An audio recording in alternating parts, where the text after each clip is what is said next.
নমস্কার বন্ধুরা, পম্পার কিচেনে আপনাদের সকলকে স্বাগত। আজকে দারুণ স্বাদের একটা মিষ্টির রেসিপি আপনাদের সাথে শেয়ার করব। আজ বানাবো কোনো রকম ছানা বা দুধ ছাড়া নরম তুলতুলে রসালো চমচম মিষ্টি। এক বাটি ময়দা আর ঘি দিয়ে বানানো এই চমচম মিষ্টিটা এতটাই টেস্ট হয় যে একবার খেলে দেখবেন বারবার বানাতে ইচ্ছা হবে। শুধু তাই নয়, আমার মতো একবার বানিয়ে দেখবেন। দোকান থেকে কিনেছেন নাকি বাড়িতে বানিয়েছেন বুঝতেই পারবেন না। তাহলে চলুন দেরি না করে আজকের এই দুর্দান্ত স্বাদের নরম তুলতুলে রসালো চমচম মিষ্টির রেসিপিটা দেখে নেওয়া যাক। আজকে এই চমচম মিষ্টিটা বানানোর জন্য এখানে দেখুন এই বাটির মাপ করে এক বাটি আমি ময়দা নিয়ে নিয়েছি। এর মধ্যে দিয়ে দেবো সামান্য পরিমাণে লবণ আর সামান্য পরিমাণে দিয়ে দেবো বেকিং পাউডার। এখানে আমি বেকিং সোডা ব্যবহার করব না, জাস্ট বেকিং পাউডার অল্প একটু ব্যবহার করলাম। এবার সমস্ত শুকনো উপকরণ খুব ভালোভাবে মিক্স করতে হবে।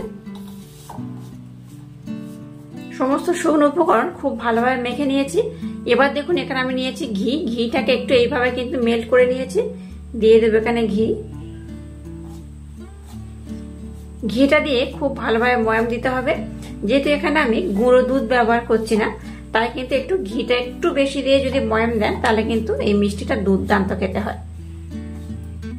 এবার এইভাবে এটাকে খুব ভালোভাবে কিন্তু মেখে নিতে হবে।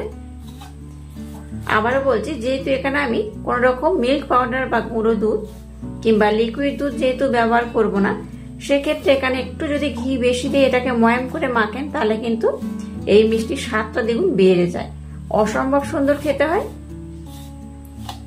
আচ্ছা, এখানে আমি ঘি ব্যবহার করলাম। আপনাদের হাতের কাছে ঘি না থাকলে আপনারা কিন্তু এখানে সাদা তেল ব্যবহার করতে পারেন কিংবা ঘি আর সাদা তেল একসাথে মিক্স করেও ব্যবহার করতে পারেন।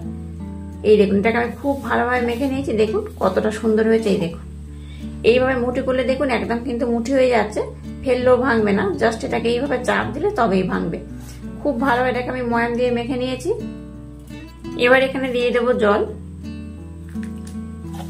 অল্প অল্প জল দেবো আর খুব ভালোভাবে এটাকে আমি মেখে নেব। একেবারে খুব বেশি জল দিয়ে দেবেন না, তাহলে কিন্তু মিশ্রণটা নরম হয়ে যেতে পারে। তাই অল্প অল্প জল দেব আর এটাকে খুব ভালোভাবে মেখে নেব। দেখুন মিশ্রণটাকে আমি খুব ভালোভাবে মেখে নিয়েছি আর দেখুন কতটা মোলায়েম হয়েছে। এই দেখুন একটু কিন্তু নরম করেই মাখাতে হবে। এই দেখুন কতটা মোলায়েম হয়েছে। আচ্ছা, এটাকে মাখার পর রেস্টে রাখার দরকার নেই, ডাইরেক্ট আমি এখানে মিষ্টি শেপগুলো দিয়ে নেব। এখান থেকে এইভাবে আমি অল্প অল্প মিশ্রণ নেব। এইভাবে হাতের মাধ্যমে প্রথমে একটু গোল করে নেব, তারপর এটাকে এইভাবে আমি একটু লম্বা শেপ দেব। দেখুন এইভাবে আমি লম্বা শেপ দিয়ে দিলাম। আর এইভাবে কিন্তু প্রথমে আমি সবগুলোকে বানিয়ে নেব। দেখুন সবগুলো মিষ্টিকে আমি খুব সুন্দর করে বানিয়ে নিয়েছি। এবার দেখুন গ্যাসটা জ্বেলে দিয়ে একটা কড়াইতে তেল দিয়ে তেলটাকে গরম করতে বসিয়ে দিয়েছি। আর তেলটাকে আমি একটু হালকা গরম করে নিয়েছি। খুব বেশি গরম করা যাবে না, একটু হালকা গরম করতে হবে। এবার মিষ্টি শেপ দিয়ে যেগুলো বানিয়েছি সেগুলো এই তেলের মধ্যে আমি দিয়ে দেব। দেখুন মিষ্টিটার মধ্যে কিন্তু একটা বুদবুদ উঠছে, দেখতেই পাচ্ছেন। তেলটা কিন্তু এইরকমই গরম করতে হবে, খুব বেশি গরম করা যাবে না। এইরকম হালকা তেলের মধ্যে সমস্ত মিষ্টিগুলোকে আমি ছেড়ে দেব।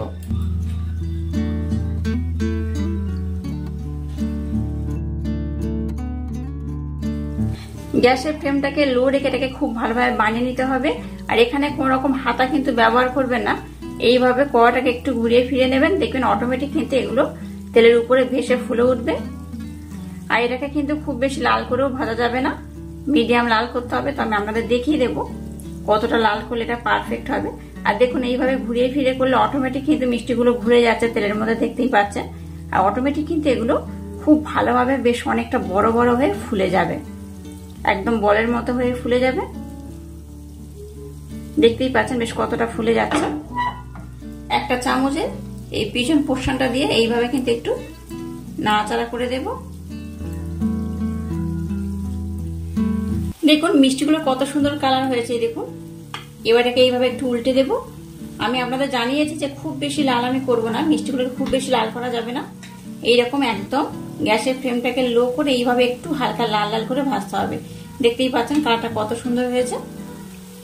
এটাকে কিন্তু আমি আর খুব বেশি সময় ধরে ভাজবো না, কালারটা এইরকমই থাকবে। এই দেখুন একবার এইভাবে আমি উল্টে দিলাম। আর প্রত্যেকটা মিষ্টি কত ফুলে গেছে আমি আপনাদের দেখাচ্ছি। দেখুন এই দেখুন মিষ্টিগুলো কিন্তু ফুলে একদম ডবল হয়ে গেছে, দেখতেই পাচ্ছেন। এই দেখুন আমি যেভাবে বানিয়েছি আমার মতো অবশ্যই একবার ট্রাই করবেন, দেখবেন প্রত্যেকটা মিষ্টি কিন্তু খুব সুন্দর হয়। দেখুন মিষ্টিগুলো কিন্তু আমি এইভাবে লাল করেছি, খুব বেশি লাল করবো না, দেখে বুঝতেই পারছেন কালারটা কত সুন্দর হয়েছে। এইরকমই কালার হবে, খুব বেশি আমি লাল করবো না, আবারও বলছি। এইভাবে করলে কিন্তু কালারটাও খুব সুন্দর আসে। তাই গ্যাসের ফ্লেমটাকে একদম লো রেখে এইভাবে উল্টে পাল্টে যদি এইরকম কালার করেন তাহলে কিন্তু মিষ্টিগুলো দেখতে খুব সুন্দর হয়। সবগুলোকে আমি একরকম কালার করে ভেজে নিয়েছি, দেখতেই পাচ্ছেন কত সুন্দর হয়েছে। এবার আমি মিষ্টিগুলোকে উঠিয়ে নেব। এই দেখুন এইরকমই কালার হবে। এবার দেখুন আবার একটা কড়া বসিয়ে দিয়েছি, কড়ার মধ্যে আমি 1 বাটি চিনি দিয়ে দিলাম, আর একই বাটি মাপ করে আমি 1.5 বাটি জল দিয়ে দেব। এবার গ্যাসের ফ্লেমটাকে লো টু মিডিয়াম রেখে এখানে একটা শিরা বানিয়ে নেব। শিরাটাকে খুব ঘন বা খুব পাতলা করা যাবে না, মিডিয়াম হবে সেইভাবে করতে হবে। তো আমি আপনাদের দেখিয়ে দেবো শিরাটা কেমন হলে আজকের মিষ্টিটা একদম পারফেক্ট হবে। তো যাই হোক প্রথমে চিনিটাকে আমি খুব ভালোভাবে মেল্ট করে নেব। সামান্য একটু এলাচ পাউডার এখানে দিয়ে দিলাম।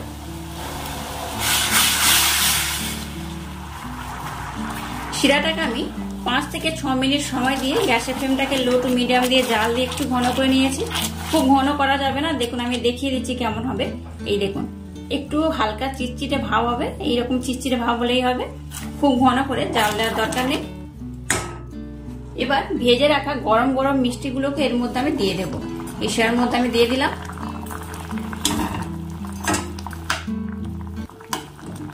শিরার মধ্যে দিয়ে এইভাবে একটু উল্টে পাল্টে আমি 2 মিনিট সময় ধরে গ্যাসের ফ্লেমটাকে লো রেখে একটু ফুটিয়ে নেব।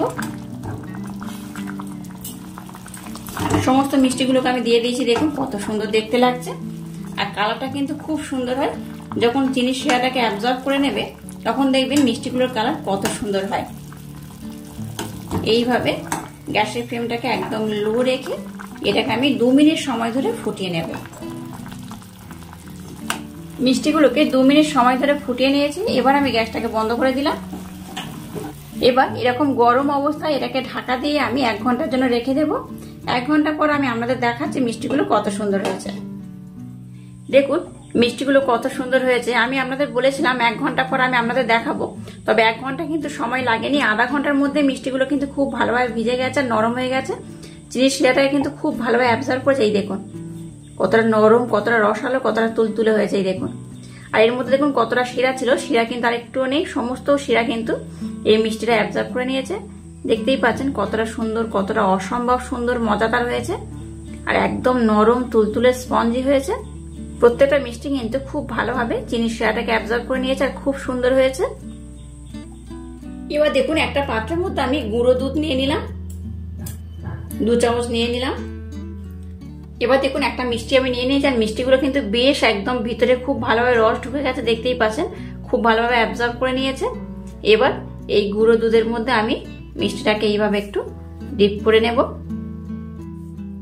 দেখুন কত সুন্দর দেখতে লাগছে, এই দেখুন কত অসম্ভব সুন্দর দেখতে হয়েছে।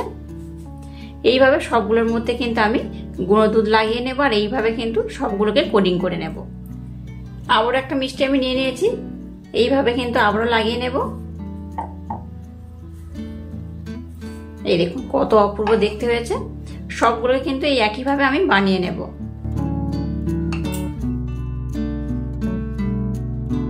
দেখুন সমস্ত মিষ্টিগুলোকে কিন্তু আমি খুব ভালোভাবে দুধটা দিয়ে কভার করে নিয়েছি, আর কত সুন্দর দেখতে হয়েছে। দেখুন অসম্ভব সুন্দর এগুলো দেখতে হয়েছে, আর ভীষণ নরম হয়েছে, দেখতেই পাচ্ছেন। এই দেখুন এর মধ্যে কিন্তু একদম রস ভরে রয়েছে, খুব সুন্দর হয়েছে। একবার এইভাবে অবশ্যই আমার মতো ট্রাই করেন, বাচ্চা থেকে বড় সবাই ভীষণই পছন্দ করবে। তো একটা আমি ভেঙে দেখাচ্ছি, দেখুন ভিতরটা কত সুন্দর হয়েছে। এই দেখুন একদম নরম হয়ে গেছে, আর ভিতরটা দেখুন একদম রসে ভরপুর, দেখতেই পাচ্ছেন। এইভাবে যদি বাড়িতে বানান বুঝতেই পারবেন না যেটা বাড়িতে বানানো নাকি দোকান থেকে কেনা। অসম্ভব সুন্দর খেতে হয়, আর বাচ্চা থেকে বড় সবাই ভীষণই পছন্দ করবে। এই দেখুন খুব ভালোভাবে কিন্তু মিষ্টিগুলোর মধ্যে রস চলে গেছে। আর আজকের এই ইউনিক স্টাইলে চমচম মিষ্টির রেসিপিটা যদি আপনাদের ভালো লাগে তাহলে চ্যানেলটাকে লাইক, শেয়ার, কমেন্ট এবং সাবস্ক্রাইব করবেন, আর পাশে থাকা বেল আইকনটা প্রেস করে দেবেন।